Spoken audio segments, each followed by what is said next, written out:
Welcome. We're going to make a salad, a summer salad today, and we're going to use orzo. Orzo is really small pasta, and we make it and boil it just like you would spaghetti noodles. While it's hot, I like to toss it with a tiny bit of olive oil, and you could even put some garlic in it if you want, and you could flavor it, or you could use flavored oil. But that's the way I like to do it. And so when it's really hot, it absorbs those flavors. And then I cool it in the refrigerator. So let's get started putting our ingredients in. You're going to love this salad. It's great to come to barbecues. It actually gets better after it's been in the fridge for a while. So I've got about 2 cups of orzo. And orzo, like I said, is a very small pasta. You might recognize it after you've cooked it because sometimes they put it in soups and it's real small. It almost looks like rice. All right, so we're gonna go ahead. I have my recipe here. I've done about 2 cups of the orzo pasta. Now I'm going to add in my mozzarella cubes.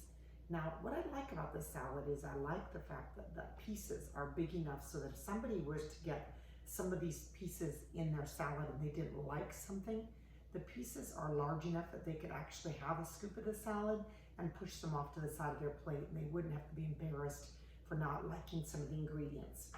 All right, mozzarella. Then we're going to go ahead and we're going to put in multicolored peppers. And I just sliced up just a little piece of all the 4 different colors, so it makes a real spring colored look. And I love that colorful salads appeal to the eye.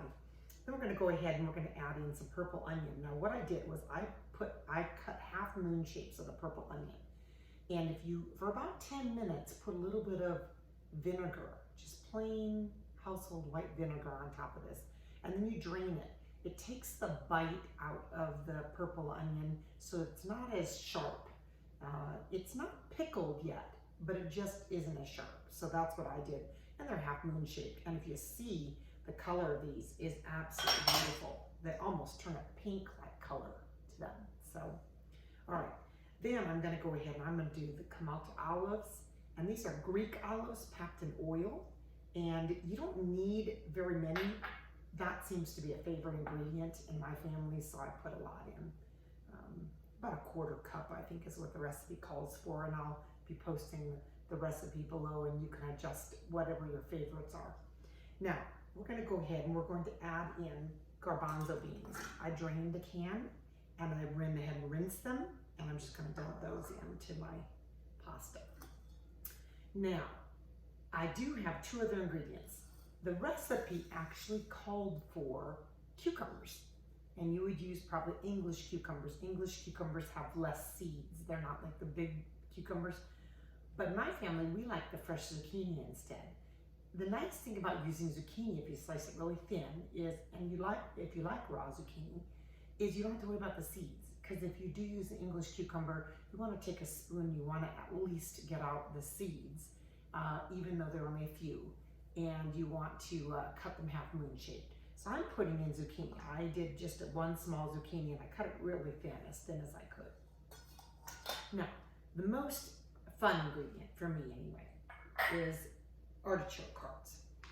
Now, artichoke hearts, they come packed in can. You can buy them frozen.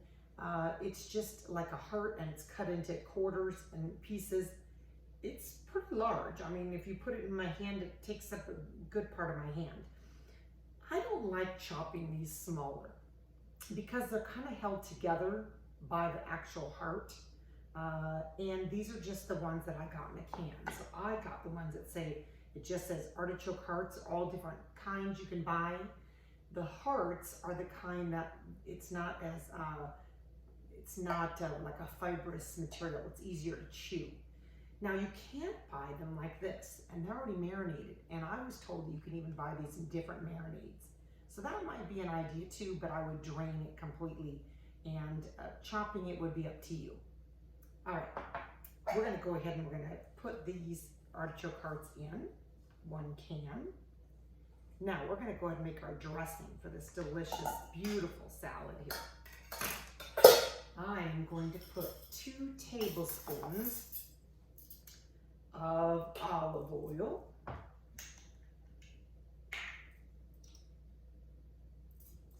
And I'm going to add 2 tablespoons of red wine vinegar. Now you can get different kinds of vinegar. You can go ahead and experiment with your flavors. They even have a tarragon vinegar, balsamic vinegar. A lot of different vinegars would go good with a Greek salad. Remember, you can put your own spin on it. I'm going to put 2 tablespoons of the red wine vinegar. Now, at the end, when I taste this, I'll salt and pepper it. At the end, I can taste it and see if it needs a little bit more lemon, because then I can go ahead and I can put some lemon also in it. I can squeeze it in at the end. So what I'm going to do is I'm just going to stir this up. This isn't going to give you any more than just a flavor. And I'm going to pour this on. Have a little bit of olive oil on the pasta. And now I'm just going to toss it. And I see all the different colored peppers. I see the different ingredients that we've added, all the different colors. It's a very colorful salad. I really like it. If you've ever had an antipasto salad, I think I'm saying it correctly, an antipasto salad at a restaurant typically will have some of these same ingredients in it. Just really depends on, you know, the restaurant and what's on their menu. Now what I like to do is I like to taste it. I'm going to go ahead and I'm going to put a little bit of salt and a little bit of pepper. And now I don't want to put a lot of salt because the Greek olives are extremely salty. So if you put a lot of salt on, you could get over salty. Because taste the Greek olives before you add them because they're really salty. Now I have a little bit of a Greek oregano, and I'm going to go ahead and I'm going to sprinkle that in. I didn't use very much because it's extremely strong. If you used a dried oregano, you could only use a very small amount as compared to if you used a fresh oregano.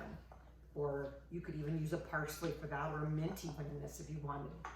Now let me kind of show you how we serve this. I go ahead, I'm going to move things over here. I love the very peppery flavor of arugula. Arugula is, it's a very interesting, almost like a lettuce. And if you've ever not tasted it, it's got a peppery taste to it a little bit. And what I like to do is I like to serve it, or you could even prepare this ahead like on a tray, and you could get individual servings. But if you're going to serve it as a side, this is the way you'd want to serve it. And you want to go ahead and take a nice generous scoop and put it right in the middle. Get a little bit of all your colors. And you could sprinkle this at the very end with a sliced tomato or some parsley. But it really is delicious. Keep in mind, this salad gets better the longer it's in the refrigerator. It gets better. Hope you enjoy.